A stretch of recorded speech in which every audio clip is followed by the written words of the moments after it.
Hello everyone, welcome to our channel. ఈరోజు కథ. రాజారావుకి ఒక 20 ఎకరాల పొలం ఉంది. ఆయన వ్యవసాయం చేస్తూ ఉంటాడు. ఆయన భార్య రత్నకుమారి గృహిణి. రాజారావుకి మూఢనమ్మకాలు, ఛాందసవాదాలు, మూర్ఖత్వాలు విపరీతంగా ఎక్కువ.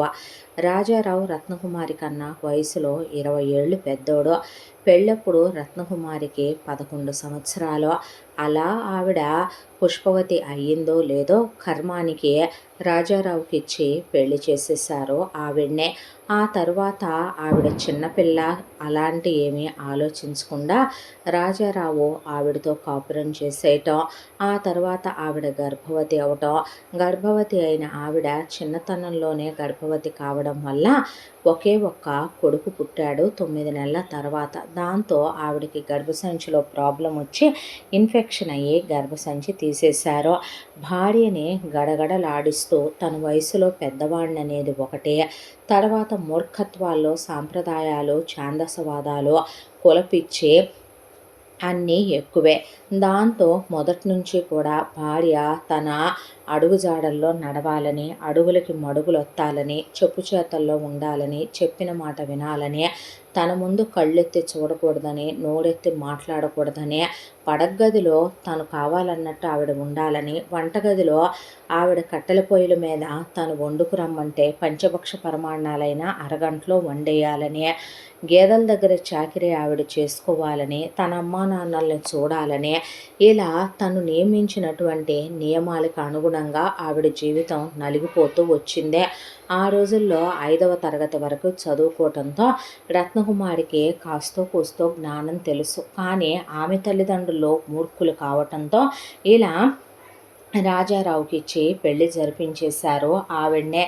ఆ తర్వాత అత్త మామలు చెండుకు తిని తిని తిని తిని ఆవిడనే పెళ్ళైన ఒక 10 ఏళ్లకి ముందు అత్త, తర్వాత మామ పైలోకానికి పోయారు. ఆ తర్వాత నేనేమీ లేననుకుంటున్నావా, వాళ్ళు లేనంత మాత్రాన నిన్ను పీక్కు తినటానికి అన్నట్టుగా రాజారావు తయారయ్యే ఆవిడనే మనశ్శాంతిగా ఉండనివ్వడు.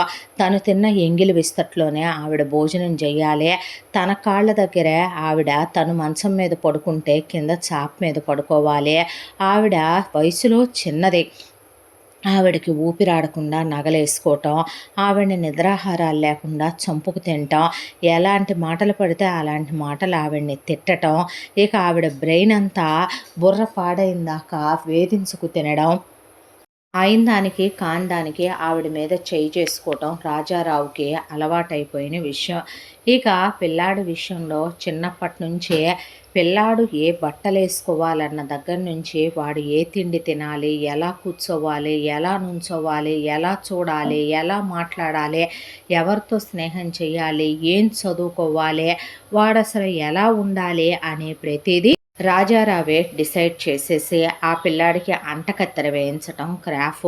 వాడిని కనీసం తినేటప్పుడు తిండి కూడా తినివ్వకుండా ఆ తిండిలో కారం కలిపి, మగాడంటే పౌరుషం ఉండాలని కారం ముద్దలు మింగించటం, మంచినీళ్ళు తాగితే పౌరుషం తగ్గిపోద్దని ఆ అబ్బాయిని అలాగే ఎర్రటి ఎండలో కాళ్ళకి చెప్పులు లేకుండా నుంచోబెట్టడం, చిత్రహింసలు పెట్టి నరకం అంటే ఏంటో చూపించే కొడుకుని చిత్రహింసలకి గురి చేస్తూ ఉండేవాడు.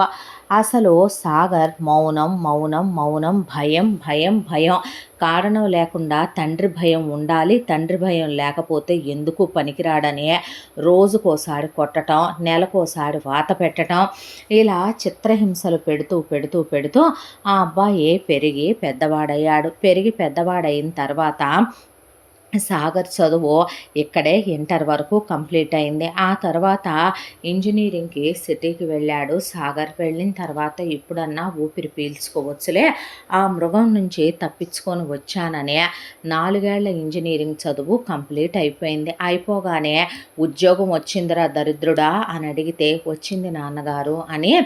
ఎంత జీతం అంటే నెలకి 50,000 నాన్న అనేసరికి సరే అలాగైతే వచ్చి పెళ్లి చేసుకొని వెళుదుగానిరా అంటే, నాన్న కొన్నాళ్ల పాటు ఉద్యోగం చేసి తర్వాత చేసుకుంటాను లేండి అనేసరికి, మూసుకొని నువ్వు రాకపోతే మీ అమ్మ రేపటికి పోయి దాని శవాన్ని తగలేసుకోవటానికి రావాలి నువ్వు అనేపాటికి ఆ అబ్బాయి ఆగమేఘాల మీద బయలుదేరి వచ్చాడు.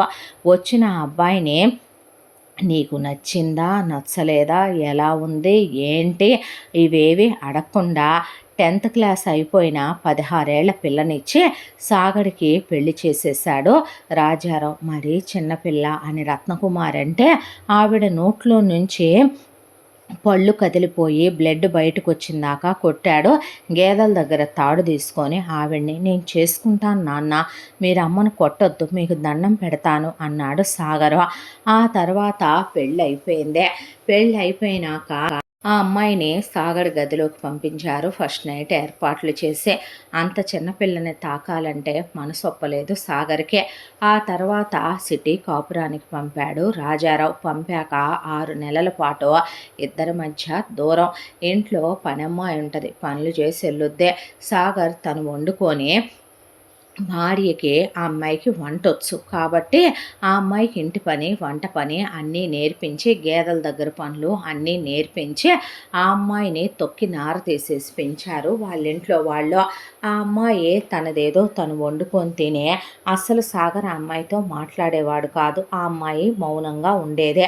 ఇలా 6 నెలలు వీళ్ళు ఉన్న తర్వాత ఒక రోజున సాగర్కి ఫోన్ వచ్చింది. రాజారావు పడుకున్న మనిషి నిద్ర లేవలేదని, నిద్రలోనే ప్రాణం పోయిందని. దాంతో తండ్రి శవాన్ని తగలబెట్టాలి కాబట్టి వెళ్ళి తండ్రి అంత్యక్రియలు పూర్తి చేశాక దినదివస కార్యక్రమాలు పూర్తయ్యాక ఇక ఆస్తిపత్రాలు చూస్తే ఉన్న 20 ఎకరాల్లో ఆ ఇల్లు, 5 ఎకరాల పొలం రత్నకుమారి పేరిట, 15 ఎకరాల పొలం సాగర్ పేరిట పెట్టిపోయాడు రాజారావు అనే. దాంతో సాగర్ ముందు నేను సిటీకి వెళ్ళి కొన్ని రోజులాగి తిరిగి వస్తానని చెప్పాడు తల్లికే. చెప్పిన తర్వాత సడేనందే ఆవిడ. ఈలోపు ఆ 15 ఎకరాల పొలం బేరం పెట్టేశాడు. బేరం పెట్టేసిన తర్వాత ఆ డబ్బులు మొత్తం తన అకౌంట్‌కి చేర్చుకున్నాడు. తను ఉద్యోగం చేసే దగ్గర ఉద్యోగం మానేశాడు. మానేసి ఆ తర్వాత భార్యని తీసుకెళ్ళమనమని అత్తామామలు తీసుకొచ్చి సంగీతని వదిలిపెట్టి వెళ్ళారు సాగర్ దగ్గర. వదిలిపెట్టి వెళ్తే ఒకరోజు రాత్రి ఆ అమ్మాయి పడుకొని నిద్రపోయింది. తెల్లారి లేచేసరికి భర్త ఇంట్లో లేడు. 3 రోజులు చూసింది ఆఫీస్‌కి వెళితే తిరిగి వస్తాడేమోనని. రాలా.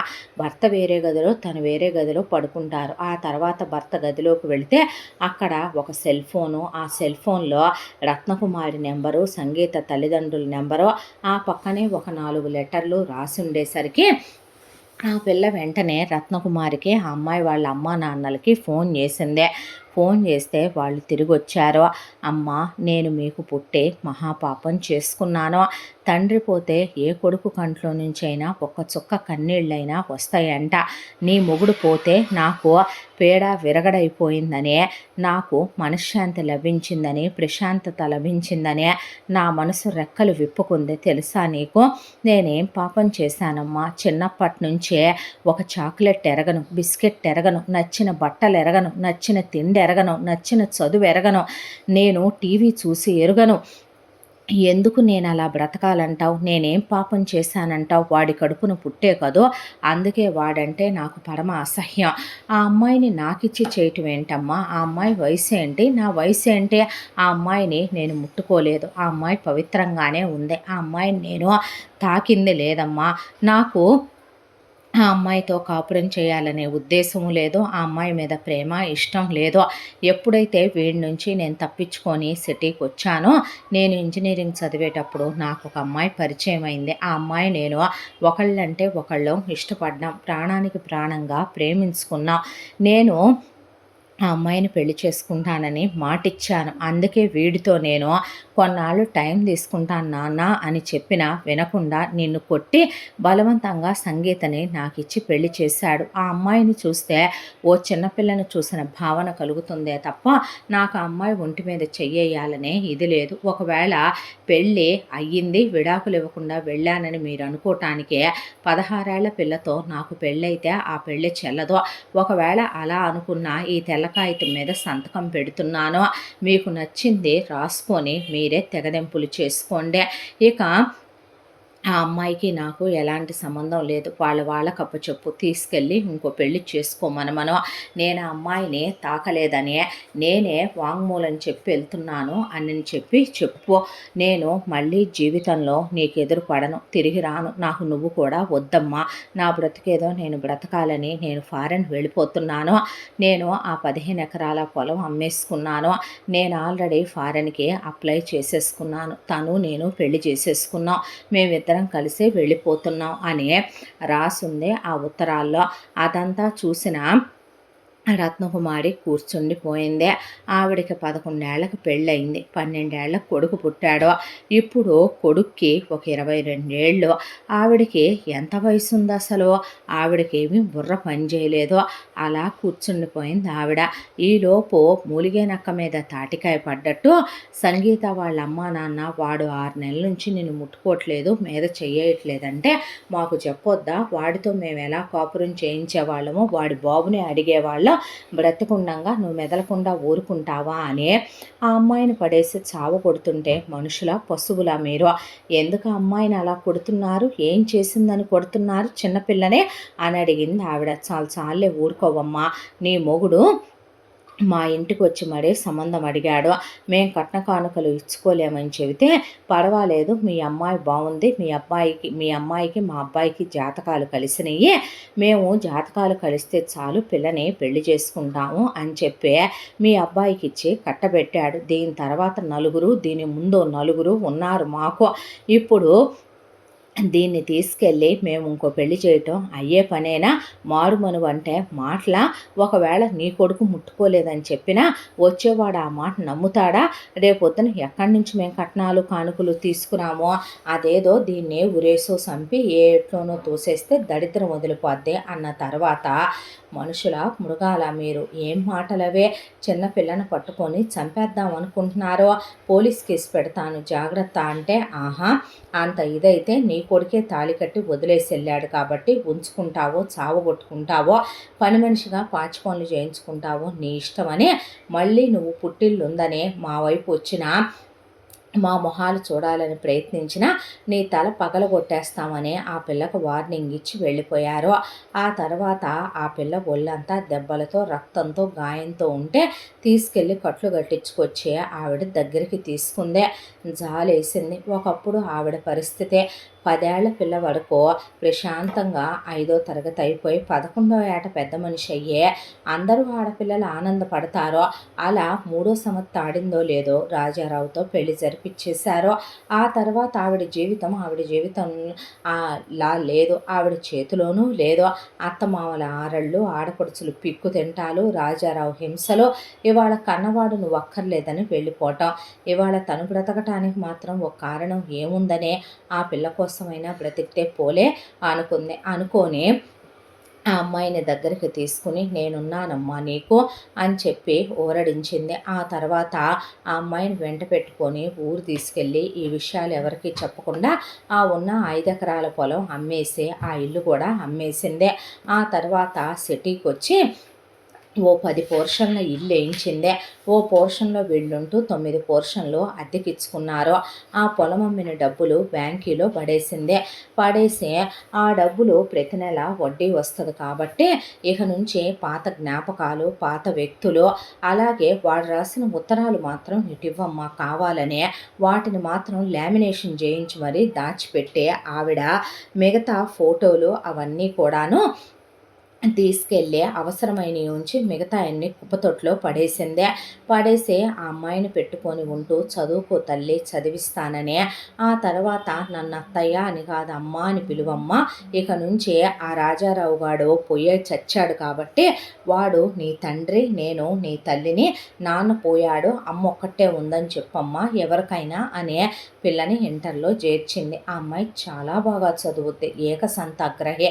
దాంతోపాటు ఎండాకాలం వారం సెలవుల్లో కుట్లు, అల్లికలు, మిషను, దాంతోపాటు బ్యూటీ క్లాసులు ఏది ఖాళీగా ఉంచకుండా ఆ అమ్మాయికి చెస్ అని, క్యారమ్స్ అని ఎప్పుడూ ఏదో ఒకటి నేర్పిస్తూ ఉండేది రత్నకుమారి.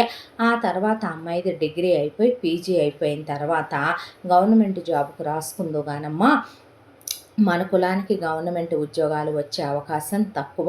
ఒకవేళ గవర్నమెంట్ ఉద్యోగానికే పై డబ్బులు పెట్టమన్నా నేను పెడతాను. రూపాయి నీకోసం పిచ్చు గింజలు కూడబెట్టినట్టు వడ్డీ డబ్బులు దాచే ఉంచాను అంటే సరేనమ్మా అంది సంగీత. ఆ తర్వాత సంగీత బ్యాంక్ ఎగ్జామ్ కోసమని ఆవిడ కోచింగ్లో చేరిస్తే ఆ తర్వాత 2 సార్లు రాస్తే పోయి 3ఓసారి వచ్చింది. మంచి పోస్టింగ్ కోసమని కొంత అమౌంట్ పెట్టాల్సి వచ్చింది. పెట్టి ఆ అమ్మాయికి గవర్నమెంట్ ఉద్యోగం వచ్చింది. వచ్చిన తర్వాత రోజు ఉద్యోగానికి వెళ్ళి వచ్చేది. అక్కడ వాళ్ళు అడిగినా మా నాన్నగారు రాజారావు గారు ఆయన పోయారు, మా అమ్మ రత్నకుమారి గారు ఆవిడ నేనే మా ఇంట్లో ఉంటాం, మాది 10 పోర్షన్లు ఇల్లు, 9 పోర్షన్లు అద్దెకిచ్చాం, ఓ దాంట్లో మేము ఉంటాము అన్నంత వరకే చెప్పేది ఆ అమ్మాయి. అలా బ్యాంకుకు వెళ్ళినటువంటి సంగీతకి బ్యాంకులో ఒక అబ్బాయి శరత్ అని పరిచయం అయ్యాడు. ఆ అబ్బాయికి సంగీత చాలా చాలా నచ్చేసింది. సంగీతని ప్రేమించడం మొదలుపెట్టాడు.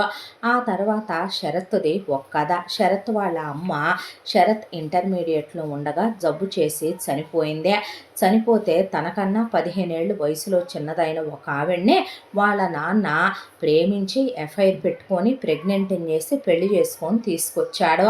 ఆ తరువాత సవతి తల్లి ఆరళ్ళు తప్పలేదు, తండ్రి చులకన హీనత తప్పలేదు. ఆ తర్వాత ఆవిడ ఒక 3 కనేసిందే. ఆ అబ్బాయిని ఎప్పుడు మనిషిలా చూడలేదు. కొద్దో గొప్ప ఆ అబ్బాయికి వాళ్ళ నాన్న ఆస్తులు పెట్టాల్సిన వాటా సంగతి అట్టుంచి వాళ్ళమ్మ స్త్రీధనాన్ని వాళ్ళ అమ్మమ్మ వాళ్ళు మేనమామలు జాగ్రత్త చేసి ఉంచారు పిల్లాడికి. అలా కష్టపడి హాస్టళ్లలో ఉండి చదువుకొని బ్యాంక్ ఎగ్జామ్కి రాసుకొని ఆ అబ్బాయి కూడా క్వాలిఫై అయ్యి ఓ మంచి పోస్ట్లో ఉన్నాడు బ్యాంకులో. దాంతో సంగీతని పెళ్లి చేసుకుందాం అనుకుంటున్నాననే విషయం ఫస్ట్ సంగీతకు కూడా చెప్పకుండా శరత్ వాళ్ళ ఇంట్లో చెప్పాడు. అయితే వాళ్ళు పెళ్లి సంబంధం మాట్లాడటానికని షరత్తును తీసుకొని వెళితే నేను ఇలా ఇష్టపడుతున్నాను, పెళ్లి చేసుకుంటాను అని షరత్ అడిగితే జరిగిన గతం దాయాల్సిన అవసరమేముంది, అందులో ఆ అమ్మాయి తప్పే ఉంది. దాంతో సంగీత ఓపెన్గానే ఇలా సాగర్తో పెళ్ళయిందని, రాజారావు పెళ్లి జరిపించాడని, తర్వాత సాగర్ వెళ్ళిపోయాడని, ఇలా లెటర్లు రాసి పెట్టి వెళ్ళాడని, ఆ తర్వాత రత్నకుమారే అత్త కూడా అమ్మాయి, అత్త మనసులో కూడా అమ్మ ఉంటుందని ప్రూవ్ చేస్తూ తను చదివించిందని, తనకు ఉద్యోగం వచ్చిందని ఆవిడే ఎదురు డబ్బులు పెట్టి తన ప్రయోజకురాల్ని చేసి తన కాళ్ళ మీద తను ఆధారపడేలా చేసిందని, తనకు పుట్టిల్లు లేదని, నా అనేవాళ్ళు లేరని, తనకున్న ఒకే ఒక్క దిక్కు ఆవిడేనని, పెళ్ళైన తర్వాత కూడా ఆవిడ్ని తను వదలనని, ఆవిడికి తను తప్ప తనకు ఆవిడ తప్ప ఎవరూ లేరని, తన సుఖం తను చూసుకొని ఆవిడ్ని వదిలేసి వెళ్ళిపోతే ఆ దేవుడు తనను క్షమించడని, కన్న తల్లి కన్నా ఎక్కువ చూసిన ఆవిడ రుణం ఏమిచ్చినా తీర్చుకోలేనని చెప్పింది సంగీత. అయితే అక్కడి నుంచి శరత్ వాళ్ళ నాన్న పిన్ని ఇంటికి వచ్చి సెకండ్ హ్యాండ్ దాన్ని, రెండో సంబంధం దాన్ని, మొగుడు వదిలేసిన దాన్ని చేసుకుంటావా, దాన్ని మొగుడు ముట్టుకోలేదంటే ఎవడ్రా నమ్మేది, నువ్వు నమ్ముతావేమో, మేము చచ్చినా నమ్మము, 10 ఏళ్ల 11 ఏళ్ల వాటినే మగాడు చూస్తే ఆడవాటినే మీద చెయ్యకుండా ఊడుకోడైతే దీన్ని వాడు ఒక 6-7 నెలలు కాపురం చేసి పోయాడు అంటే దీన్ని ముట్టుకోలేదనా, ఇవన్నీ ఈ సృష్టించిన దొంగ ఉత్తరాలు అయి ఉండొచ్చు, ఎవరికి తెలుసు దీని మీద మోసు తీరిపోయి వాడు పోయి ఉండొచ్చు, అయినా సెకండ్ హ్యాండ్ వాటిని చేసుకోవాల్సిన కర్మ నీకేంటనే పాటికే అప్పటికే శరత్ బ్యాగ్ సర్దేసుకొని వాళ్ళ అమ్మమ్మ వాళ్ళకి మేనమామలకి ఫోన్ చేసుకున్నాడు అబ్బాయి. వాళ్ళందరూ వచ్చారు. వచ్చిన తర్వాత నీకు అసలు మాట్లాడే అర్హత ఉందా నాన్న, నేను ఇంటర్మీడియట్లో ఉన్నప్పుడు అమ్మకి జబ్బు చేస్తే నువ్వు హాస్పిటల్లో చూపించకుండా అమ్మని పట్టించుకోకుండా ఈవిడితో ఎఫ్ఐఆర్ పెట్టుకొని ఈవిడితో కలిసి కులుకుతో అమ్మని అశ్రద్ధ చేసి పైలోకానికి పంపించావు. అమ్మ పోయిన తర్వాత ఈవిడ్ని ప్రెగ్నెంట్ చేసి సిగ్గు విడిచి నీకన్నా వయసులో 15 ఏళ్ళు చిన్నదాని మెడలో తాళి కట్టి పెళ్ళామని ఇంటికి తీసుకొచ్చి ముగ్గురిని కన్నావు. నన్ను నానా చిత్రవదలు చేశావు. నీకు తండ్రి అనే పేరు మాట్లాడే అర్హత 2 అసలు ఎవ్వరూ ఇవ్వలేరు నాన్న. కాండ్రిచ్చి ఉమ్మాలనిపిస్తుంది నీ మొహం మీద. నువ్వంటేనే అసహ్యం వేస్తుంది. ఆ సాగర్ని వాళ్ళ నాన్న చిన్నప్పటి నుంచే వాడికి నచ్చినట్టు వాడి జీవితం కావాలనుకున్నట్టు బ్రతకనిస్తే వాడు సంగీత జీవితాన్ని నాశనం చేసుండేవాడే కాదో, వాడు ప్రేమించిన అమ్మాయినే పెళ్లి చేసుకొని పోయుండేవాడేమో. ఇలా నీలాంటి వెధవలందరూ తల్లుల్లా, తండ్రుల్లా, అక్కల్లా, చెల్లెళ్ళల్లా, అన్నల్లా, తమ్ముళ్ళా వచ్చి ఎందుకు జీవితాలను డిసైడ్ చేస్తారో.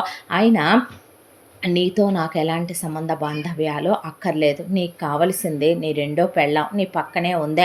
నీకు నీ 2వ పెళ్ళాం పిల్లలంటే ప్రేమ. మా అమ్మతోనే నీకు నాకు రుణం తీరిపోయిందే. నా బ్రతుకేదో నేను బ్రతుకుతాను. నాకు పెట్టాల్సిన వాటా ఏదో ఆస్తిలో నాది నాకు పడే.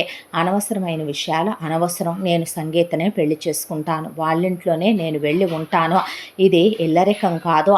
ఆవిడే నాకు తల్లి లేదు కాబట్టి తల్లి తండ్రి కూడా అవుద్ది ఆ రత్నకుమారి గారే. నేను అక్కడే ఉంటాను. మొగుడు పోయాక ఆవిడే వయసులో ఉండే ఆమె అనకూడదేమో, అమ్మాయి అనాలేమో. నిజంగా ఆవిడ సంగీత భారం తీసుకొని సంగీతను ప్రయోజకురాల్ని చేసిందంటే ఆవిడ గొప్ప మనసుకి ఉన్నత హృదయానికి చేతులెత్తి నమస్కరించాలి. ఎవరి స్వార్థం వాళ్ళు చూసుకునే ఈ రోజుల్లో సాగర్ తల్లిని కూడా వదిలేసి వాడి స్వార్థం వాడు చూసుకొని పోయాడు. ఆవిడ బిడ్డకి దూరమైన తల్లే. నేను తల్లికి దూరమైన బిడ్డనే. బహుశా దేవుడు అందుకే రుణానుబంధం రాశాడేమో. వస్తే వచ్చి తండ్రిగా ఉండి కని ఏడిసావు కాబట్టి 4 అక్షంతలేసి పెళ్లి జరిపించి వెళ్ళు. లేదు కాదు కూడదు అంటే ఆస్తిలో నాకు రావాల్సింది నాకు పడే. నా దారిని నేను పెళ్లి చేసుకొని వెళ్ళిపోతాను. మళ్ళీ నేను రావాల్సిన అవసరం కూడా లేదు ఈ గడప తొక్కడానికి అనేశాడు శరత్తో. అన్నాక వాళ్ళ అమ్మమ్మ వాళ్ళు మేనమామలు కూడా వాడి పెళ్ళి వాడిష్టం వచ్చిన పిల్లని వాడు చేసుకుంటాడులే కానీ అల్లుడు నువ్వు పెట్టాల్సింది పెట్టు అంటే, ఈలోపు శరత్ వాళ్ళ పిన్ని వాళ్ళ నాన్న పక్కా తీసుకెళ్ళి ఎంతో కొంత ఉప్పుడే ఇచ్చి ఏ సంబంధం లేదని వాడితో సంబంధం తెంచేసుకోవయ్యా అని ఆ అబ్బాయికి ఇంట్లో వాటా రాదని ఒక ల్యాండు దాంతోపాటు ఓ 25 లక్షల రూపాయలు క్యాషు ఇచ్చి వాళ్ళమ్మదే బంగారం వాళ్ళమ్మది స్త్రీధనం ఒక 2 ఎకరాల పొలం వాళ్ళమ్మకు పెట్టిన ఒక ల్యాండు ఉంటే అది వాళ్ళ అమ్మమ్మ వాళ్ళు ముట్ట చెప్పిన తర్వాత ఎవరు అవునన్నా ఎవరు కాదన్నా తన్ని నాకు ఇచ్చి పెళ్లి చేయమ్మా, నేనే నీ కొడుకునవుతాను, నిన్నమ్మ అని పిలవచ్చా అని అడిగాడు శరత్. ఆవిడ మనసు చాలా ఆనందపడి ఉప్పొంగిపోయింది. అలా సంగీతకి శరత్కి ఆవిడ పెళ్లి జరిపించేసింది. అయిపోయిన తర్వాత ఆవిడతోనే ఆవిడని అమ్మ అంటూ శరత్ సంగీత ఆవిడ కళ్ళ ముందే ఉంటూ ఆవిడ ఆరోగ్యంగానే ఉంది, వయసులోనే ఉంది కాబట్టి కొంతకాలం 3-4 ఏళ్ళు పిల్లల్ని కనకుండా సంతోషంగా గడిపి తర్వాత పిల్లల్ని కన్నారు. 2 పిల్లలు పుట్టారు, పాప బాబు. ఆవిడ చేతి మీదగానే పురుడు పోసింది. ఇద్దరే గవర్నమెంట్ ఉద్యోగాలే. ఇక ఇటువైపున రత్నకుమారి తన తదనంతరం ఆ 10 పోర్షన్ల ఇల్లు, దాంతోపాటు ఇప్పటి వరకు ఆవిడ పిల్ల కోసమని చేయించిన బంగారం వెండి, దాంతోపాటు ఆవిడ 5 ఎకరాల పొలమమ్మగా వచ్చిన డబ్బులు ఆవిడ తదనంతరం ఆవిడ సంగీతకని పెట్టేసింది. శరత్ తనకి తండ్రి పెట్టినవి వాళ్ళ అమ్మ తాలూకా వచ్చినవి జాగ్రత్తగా మ్యూచువల్లో వేశాడు భార్యా బిడ్డల కోసం. ఇల్లుంది, కారు ఉంది, ప్రశాంతమైన వాతావరణం ఉంది, భార్యా బిడ్డలున్నాయి. మనిషి జీవితంలో ఉన్నదే చిన్న జీవితం. ఉన్న 100 ఏళ్ల లైఫ్లో ఎన్ని డిస్టర్బెన్స్లని మనిషి తీసుకోగలుగుతాడు అని ఆ అబ్బాయి ఆ అమ్మాయి అన్యోన్యంగా ప్రశాంతంగా బ్రతుకుతూ వాళ్ళని చూస్తూ రత్నకుమారి మనసు నిండిపోయింది. ఎక్కడ ఉన్నాడో పోయిన మొగుడు తన్ని ఏ రోజు సుఖంగా సంతోషంగా చూసుకుంది లేదు. కడుపును పుట్టినవాడు తన్ని అర్థం చేసుకోకుండా వాడు తాళి కట్టడమే ఆ పిల్లకి తప్పు. వాడు పారిపోయినా అది వేరే విషయం. తాళి కట్టి ఆ పిల్లని అనాథల దాని జీవితం ఏంటనేది ఆలోచించకుండా 15 ఎకరాల పొలం అమ్ముకొని డబ్బులు తీసుకొని సెల్ఫిష్గా వాడి స్వార్థం వాడు చూసుకొని వెళ్ళిపోయాడు. తను లేకపోతే ఆ అమ్మాయి జీవితం ఏమైపోయి ఉండేది అసలు. దేవుడు అందుకేనేమో రుణానుబంధ రూపేణ పశుపత్ని సుతాలయమని ఎవరిని ఎవరితోనో ముడిపెడుతూ ఉంటాడో. ఈ విధవకి ఇలా ప్రేమాభిమానాలు లేకుండా, మమతానురాగాలు లేకుండా పెంచిందే మొగుడు. కాబట్టే వాడికి తండ్రి పోయిన అసహ్యంతో తండ్రి పోతే పీడా పోయిందనిపించిందే. చిన్న పిల్ల మెడలో తాళి కట్టాననే జాలి కూడా లేకుండా వదిలేసి వెళ్ళిపోయాడు. తండ్రి పోయాక తల్లి ఏమవుద్దని కూడా ఆలోచించలేదు. శరత్‌ని విలువలతో పెంచింది వాళ్ళమ్మ. కాబట్టే తనకి కొడుకవ్వగలిగాడని ఆవిడ మనసు నిండిపోయింది. ఇంతటితో ఈ కథ పూర్తి. మళ్ళీ మరో మంచి కథతో కలుసుకుందాం.